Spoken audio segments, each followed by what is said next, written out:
Welcome to EB-5 Investment Voice, where attorney insights intersects with immigration investments. If you are a foreign investor, domestic fund manager, or enterprising entrepreneur and want to get the most out of the EB-5 program, you have come to the right place. I'm Mark Deal, and I'll be your co-host on this journey. I'm joined by your host, Mona Shaw, and other attorneys at Mona Shaw & Associates, as well as immigration leaders from around the world. So let's get into EB-5 Investment Voice. One of the frequently asked questions we get is, what's going on in EB-5? And that's kind of the spirit of today's episode, right? That's right, Mark. It's a huge topic and a small topic. But guess who we are so excited that we have back on the show again? I know, because I already know going into this. We have a returning guest, Bernard Wolfsdorf, or as many fondly refer to him, Bernie. Hey, I just go as Bernie the attorney. Thank you so much, Mona. Thank you so much for having me back on the program. I think your program is undoubtedly the best in the series, and I think today we're going to have the opportunity to give all the latest, greatest, and hot news to your listeners. EB-5 changes almost like the weather in Boston, where I used to live, every few hours. And today we're going to give you the latest weather forecast and try and make some predictions on what the weather is going to be like tomorrow in the EB-5 arena. I know. Well, Bernie, you don't really need any introduction, but I will let Mark introduce you. Bernie is the past president of the American Immigration Lawyers Association, which is an association of about 15,000 attorneys specifically focused on immigration into America. Bernie has also earned the AILA Service Award, and Bernie is also a legal dragon, which he didn't put that in his bio this year, but if you go check out the fun episode we had last year, Bernie describes what a legal dragon is. But that's for Game of Thrones fans. Game of Thrones fan. Call back to EB-5 Investment Voice last year when we had Bernie on. But one of the things I want to point out is Chambers USA recently described Bernie as one of the hardest working immigration lawyers around. And that's since last year's episode. So Bernie has rolled up his sleeves and he's back here with us on EB-5 Investment Voice. Thank you. And Bernie, again, thank you so much for joining us. And we have so much to tell our listeners about. Well, the one thing that I really want to get into, and quite frankly, all those past president titles, but the thing that really I'm excited about is that on October 29 and October 30 in Chicago, AILA and IIUSA, that is the 15,000, almost 16,000 immigration lawyers, and IIUSA, the Regional Center Trade Association, are for the first time joining forces to do a program in Chicago. So this is also a call out to everybody. You can go to AILA.org. And IIUSA's website. But this is a really big deal, Bernie, right? I mean, anybody who's anyone in the EB-5 industry is going to be at this event. Well, yeah. AILA, which focuses on education and in-depth analysis of laws and regulations, is now teaming up with IIUSA. They both have headquarters in Washington. The teams have been working together. We're expecting over 500 people, everybody from the lawyers to the developers to the regional centers, bankers, escrow. We have agents, we have investors, we have everybody coming to this event. I can't stress this enough, Mark, why this is such a big deal, because AILA traditionally is a little more conservative and they don't really come out in this way. And I think this is wonderful. I think we're going to have such a great marriage. And This is going to be an amazing program for many reasons. Well, the key is industry. The entire industry will be there. And, normally in order to attend an AILA conference, you have to be an AILA member. But we're making special rules for this particular program because EB-5 is different. So this is open to the public. Everybody can come and register. We want to see developers. We want to see lawyers. We're going to see everybody in Chicago. Hey, it's not just their deep pan pizza. It's a great city to come and visit.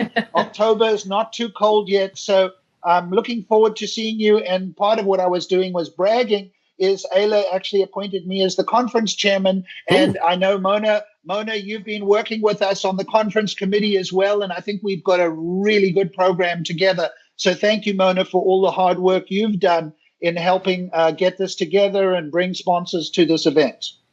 Yeah, and Bernie, we really want to stress as well that when everybody is coming to this event, I know we all want business, and that's the bottom line here. But there's networking is one of the best ways of getting business, whether it's lawyers to lawyers or lawyers or these developers from lawyers. I mean, 15,000 lawyers is a lot of lawyers. That sure is. But, the issue that I'm really focused on is the lawyers, I get to meet them, the IIUSA guys. And I'm just talking about personally for myself. Yeah. But here's something that's really good. Sarah Kendall, most people don't even know this, was recently appointed as the new IPO chief. So in many sense, she is absolutely critical to focus on the direction that we will see in EB-5, that is adjudications, processing times. So we have a new sheriff in town, and Sarah's background, she comes from the Fraud Detection and National Security Directorate of the USCIS. So, that's quite a tough credential. And she was the deputy director, I think, acting chief of that unit prior to her appointment to the IPO, the Immigrant Investor Processing Office. And Sarah will be a keynote speaker. So I am so excited. I know that in the previous program, which you did, Mona, you were able to get Julia Harrison, the acting chief, and all her staff, and that made it one of the best programs. So now we have the new chief. So anybody who's in the EB-5 wants to understand what is going on and what to expect, you better be there, because not only will you get to meet regional centers, projects, lawyers, brokers, everybody in the industry, but you will also get to meet some of the key government officials, and not to mention Charlie Oppenheim. Great old Charlie. Charlie has already accepted. Charlie will be also doing a keynote, and quite frankly, there's nothing more important right now than understanding the waiting lines, understanding what the cutoff dates will be, the new final action dates that are being established for several countries. Anybody who's interested in doing EB-5 really has to understand what Charlie has to say, making predictions on waiting lines, which is important for us lawyers and for investors and regional centers in order to strategize, which, need I say more? Strategy and visas, they're hitting some of the major markets right now. Bernie, I mean, look, other than China and Vietnam, where people do know that there is some backlog, or a bit more than some backlog, but we're looking at India, we're looking at South Korea, we're looking at Brazil, Taiwan as well, I believe. All of these countries next year, so what's going to happen? I think it's so crucial for people to be there, to know what's going to happen. And also, I don't know if you've noticed, but IPOs since last year have got a slightly new policy of having a little more outreach. They're not going to sit in their little golden cage and be untouchable. They will be there to be, so you can ask questions and come up with points. Well, that is certainly good news, and not to be critical, but there's so many complicated positions and so many unanswered questions. For example, the recent clarification with regard to geographic location of regional centers. That was a little bit scary, because in the past, the attitude had been very liberal and very broad in terms of scope, geographical scope. But it seems that now the IPO is not only trying to limit the number of regional centers by early termination, but it's looking for very strict geographical basis to, in fact, deny. So we need to learn what they're thinking, because it directly affects our clients and the program in so many different ways. I wanted to circle back. Mona, you raised the question of cutoff dates. That's the phrase we used to use in describing the visa bulletin. For those of you who are not familiar, the visa bulletin controls the issuance of visas. It's published once a month. Google the term visa bulletin. If you don't know about it, then you can't really be in the EB-5 arena. And as you mentioned, China has a lengthy waiting line. Vietnam now also has a waiting line, but the new word is called final action date. So the question is, who's got the final action date? What is the final action date? And how will that final action date move? So, China's been stuck with the 2014 final action date, and it's moving at a snail's pace. Vietnam is stuck behind the Chinese quota, but that will be corrected in October, starting in 2 weeks, the new quota. In fact, I think the October visa bulletin will probably be released today or tomorrow with predictions on how long the Vietnam waiting line will be. And then, Mona, you mentioned India, and Charlie has said summer 2019, India will have a cutoff date, and everybody wants to know, what will that be? And right. Charlie's going to give us that information October 29, and he's also going to give us information on other cutoff dates, final action dates, including Korea, Taiwan. At one point, he was talking about Brazil? Well, Brazil may be there. We don't know for sure. Well, Brazil was mentioned earlier. I think at the last IIUSA event, Charlie did mention that Brazil was going to be part of that little group. Absolutely. But one of the things I want to tell you is, Charlie gives information. These are warning signals. These are, I call, a shot across the bow. They are not black and white. Many times Charlie has to recalibrate. So, quite frankly, until it formally appears in the visa bulletin, it's just talk. It is not fact. So we don't know for sure what the numbers will be, how long the waiting lines will be until they actually get announced. And I think people need to know that. And Charlie Oppenheim is going to be at this event, this AILA IIUSA event, October 29th, October 30th, right? Absolutely, yes. Charlie is going to be one of the keynote speakers, and he's always available and willing to answer questions. Bernie, you mentioned, we really brought up a really good point, though, about India. India is very much part of the EB-5 industry right now, as being one of the most popular countries where we are seeing investors coming from and likely to fall into backlog by next year. But one of the issues with Indians is the amount of Indian nationals who are currently in this country on H-1Bs and EB-2s and who are in these horrendous waiting lines. And they're looking at EB-5 as a lifeline. You've come up with an amazing idea. Are you going to be bringing up your great idea about the red combo card at the event? Well, let's talk about this, because the Indian community, and I'm not just pandering here, but is highly sophisticated, highly educated. Each one of the prospective clients seems to know more than I about EB-5 because they go online, they do the research. So they listen to a podcast. They listen to Mona's podcast, but a very informed audience. And, there are literally hundreds of thousands of Indian nationals stuck in what I call the never-ending EB-2, EB-3 waiting line. They may not live long enough to get green cards if they don't fix that. So many of them have suddenly discovered, well, EB-5, gosh, for $500,000 investment, I can get a green card, and if I do this carefully, I'll get my money back. So, this is a pretty good deal for many of them. And quite frankly, India is the new hot market. India is the new China. And the demand from well-qualified professionals is very, very high. So Mr. Oppenheimer made an off-the-cuff prediction that India would, in fact, be subject to a final action date sometime in the summer. Now, he said this before. Let's go back. May 2015, not quite summer, is when China got hit with its cutoff date, final action date. May 2018, Vietnam got hit with a waiting line and stuck behind the Chinese waiting line. But come October 1, we will see that Vietnam will recover probably to a 2016 cutoff date, which is 2-year wait. So not so bad right now, 2 or 3 years for those people who filed in 2016, the Vietnamese. With Indian nationals, it's a little bit more complicated. Well, that's because there's so many dependents when it comes to Indian nationals. That's another issue. That they're going to be bringing that up at the event as well. Well, I think that's true. That's called the multiplier, and the Indian multiplier is quite, but there's quite a lot of singles as well. I mean, you probably have more Indian nationals than anyone, but I'm seeing quite a few singles. They haven't, got the wife yet.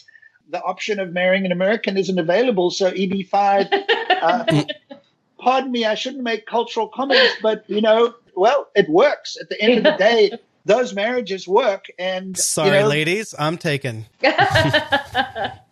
Well, I don't know what your nationality is, but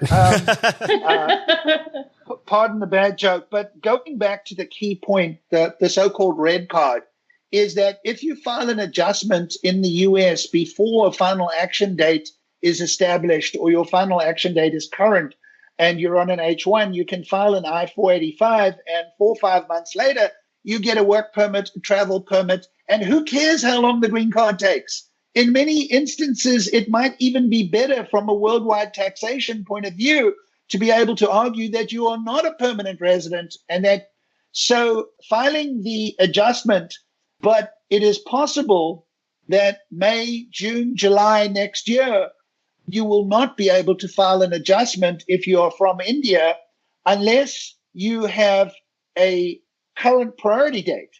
And if India backlogs substantially in May, June, or July, that gives us a very short window. We're currently in September. So if an Indian national files tomorrow, unless their 526 is expedited, quite frankly, there is virtually no chance that they will be able to file the adjustment prior to the establishment of a final action date. So this is going to happen to India. I'm pretty sure of it. What we don't know is how long that wait will be, and how it's going to affect dependent children, because that's what the big issue for many people are, that the children will age out.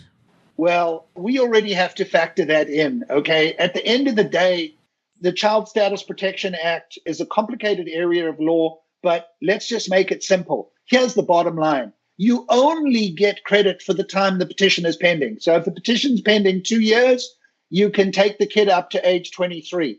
But if the final action date does not become current at the time the petition is approved, the clock starts running again and the child will age out. So we're seeing a lot of age outs for Chinese nationals. Here's my bottom line.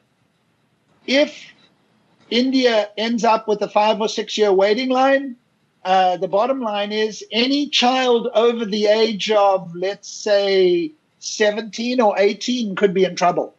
And they may have to file as principals. And, Mona, I'm sure you're doing it as well. But for Chinese nationals, we've been filing for 14, 15, 16-year-old kids. Oh, yes. Yes. Do you think we're going to have some guidance about filing of minors at the event? We have guidance. At the end of the day, USCIS has been very reasonable and very fair. They just want to see that the investment is irrevocable and binding.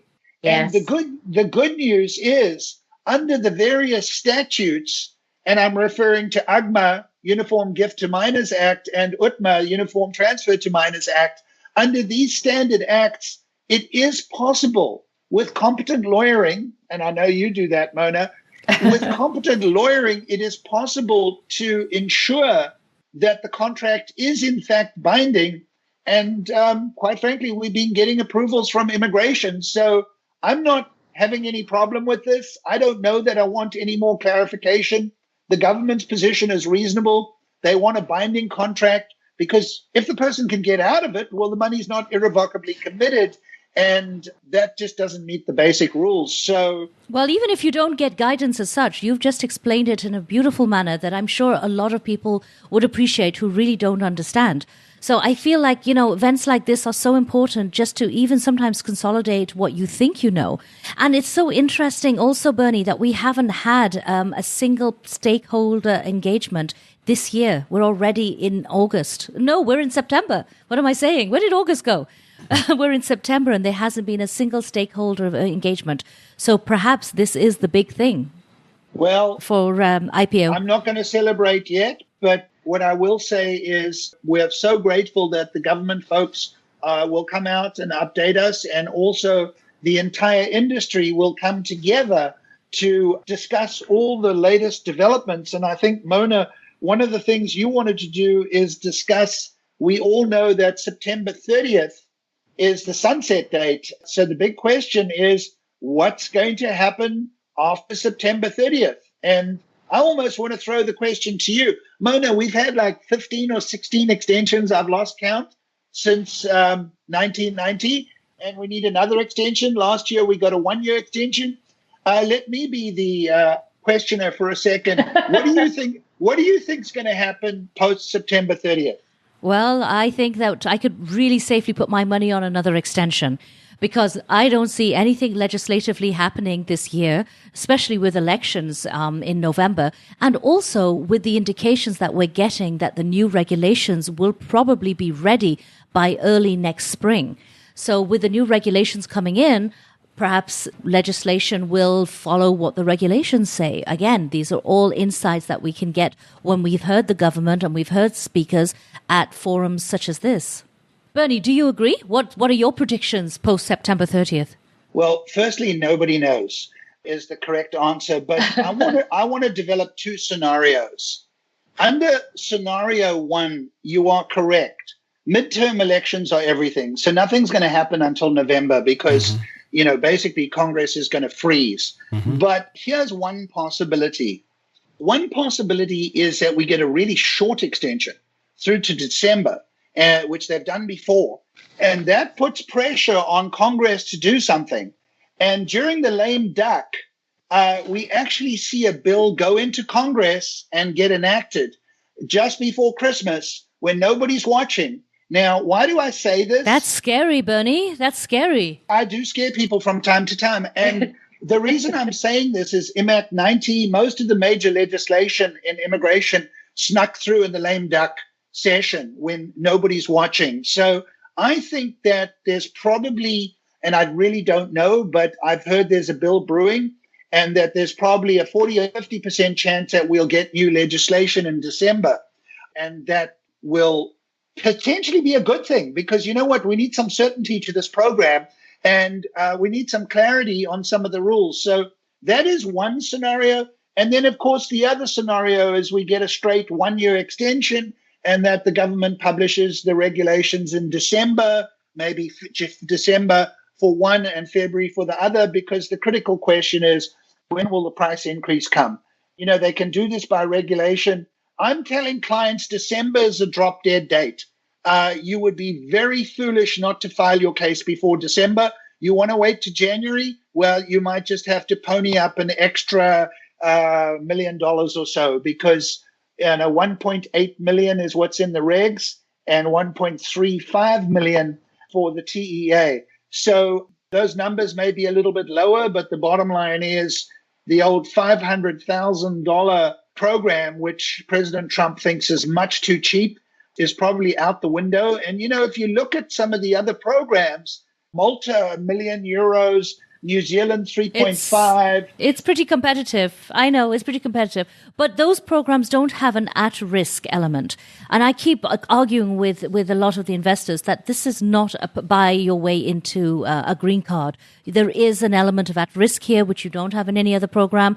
And there's the other factors. No, I wanted to argue with you. I think all of the programs have risk, until you get your money back. I mean, all these government programs, are Hungarian bonds better than right now? What we're seeing in EB-5 is a maturity in the market. And I think there's hundreds of projects on the market, but most of them won't sell because the investors become too sophisticated. They want to ensure there's adequate collateral for the loan.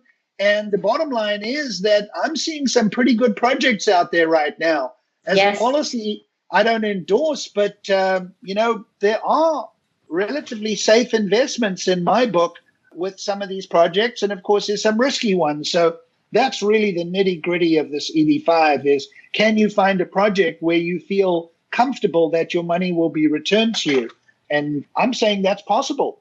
No, I'm seeing it, actually. I'm definitely seeing it. But Bernie, getting back, because we are running out of time and we have so much more to talk about. But one of the big issues is that we just passed September 11th, which was that date that the new policy memorandum for USCIS is coming into effect. No RFEs, no NOIDs. What's going to happen? Are we going to see straight denials for innocent mistakes from USCIS? Well, what scares me is we're going to see straight denials on good cases. For those people who did what I call rush skeleton filings, Yes, we need to be afraid, because if the case is not approvable at the time of filing, the USCIS has made clear that they want to limit the number of regional centers. They want to contain the program. And I do think we're going to see a lot of straight denials. But, Mona, quite frankly, if I get a straight denial on a good case, which is not substantiated, I'm going straight into court. I'm going to sue. I'm going to challenge him. So, but I agree. I'm looking forward to the fact that placeholders are being stopped, because I'm sick and tired of seeing people going out to countries and trying to get engulf innocent people into programs which are not very kosher by saying you can put in 50,000, you can put 100,000, and don't worry, your place is saved. That's not going to happen anymore. I can't believe people are still doing that. They're still doing that.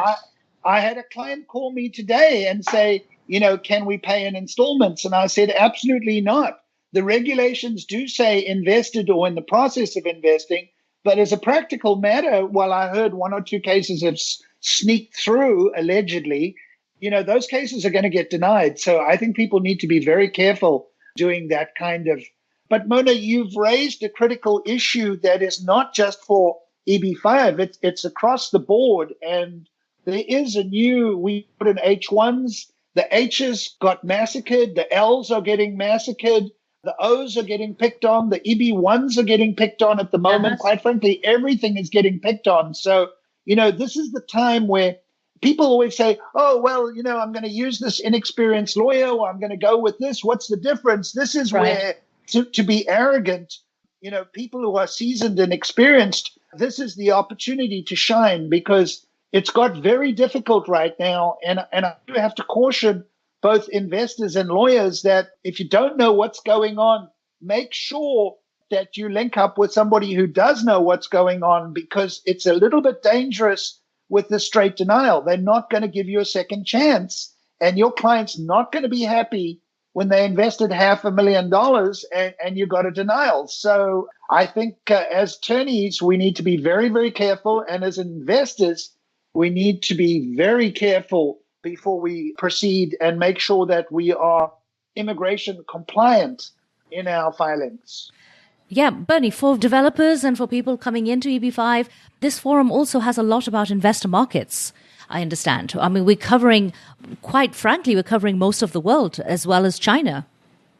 Well, the thing that I find so interesting is that basically 85% of this business was China. So it was very, very simple. Right now, I was speaking to a regional center, and they said they have clients from 17 different countries. And for the first time, China has now gone below 50%. Yeah. So this is no longer, and India, I don't want to use the wrong term, but India is the new giant in this field. Vietnam, India is flexing its muscles.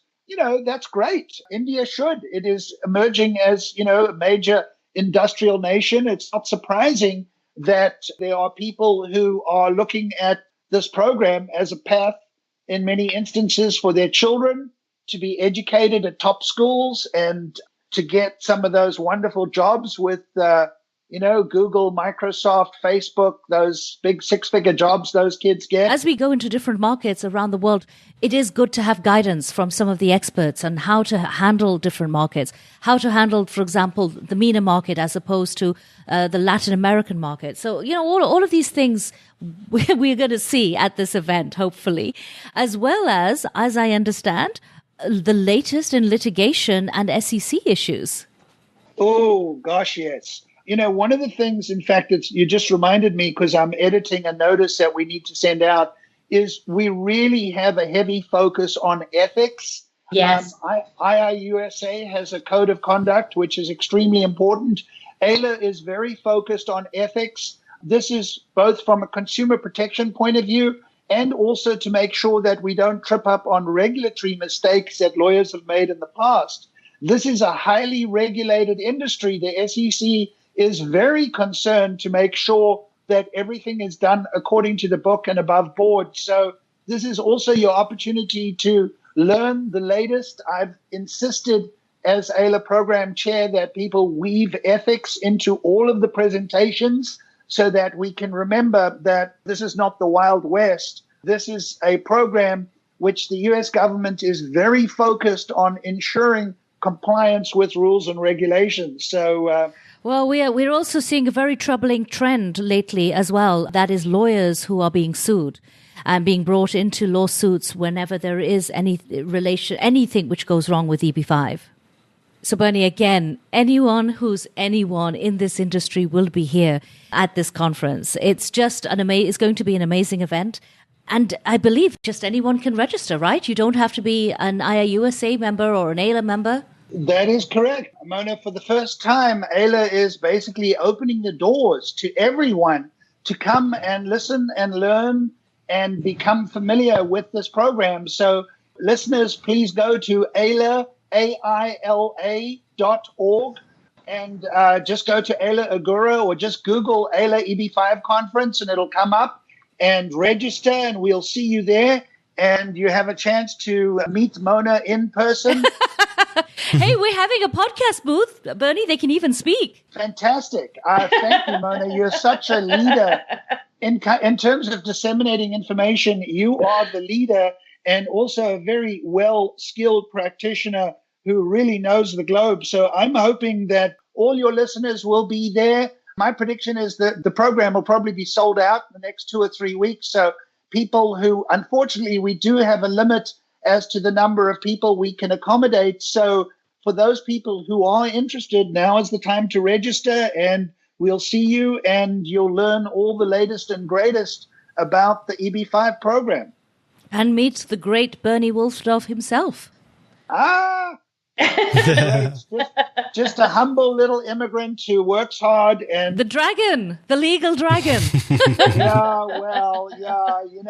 That sounded good in China. That I was just so you translate that. Human Resources Executive Magazine lists the top 20 immigration practitioners, and that's called the Dragon List. And I am honored to have been on that list for the last 5 or 6 years at least. So. There's some notables on that one, and I'm going to take the Dragon listing as a compliment, but those titles mean nothing. So my clients want to know, when did you get the approval and why did it take so long?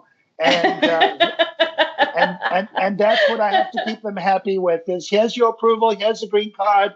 And my favorite statement is the green card will be in the mail next week. Well, Bernard Wolfsdorf, thank you so much for coming on EB-5 Investment Voice. I know Legal Dragon is a title that we like to joke about, but maybe next time you can be the third time visiting guest to EB-5 Investment Voice. The hat trick. I think that should trump everything, even AILA past president, but I'm biased. Bernie, thank you so much for coming on. Mona, thank you for being so gracious, and thank you all for providing the opportunity to update you on some of the latest developments, and see you all in Chicago, October 29. Thank you for being with us today on EB-5 Investment Voice. The topics presented in this podcast is informational in nature and is not to be taken as specific legal advice. If you have questions on the topics presented in this episode or other investment immigration needs, please contact Mona Shaw & Associates. Mona and her attorney staff can be reached at mshawlaw.com. That's mshawlaw.com.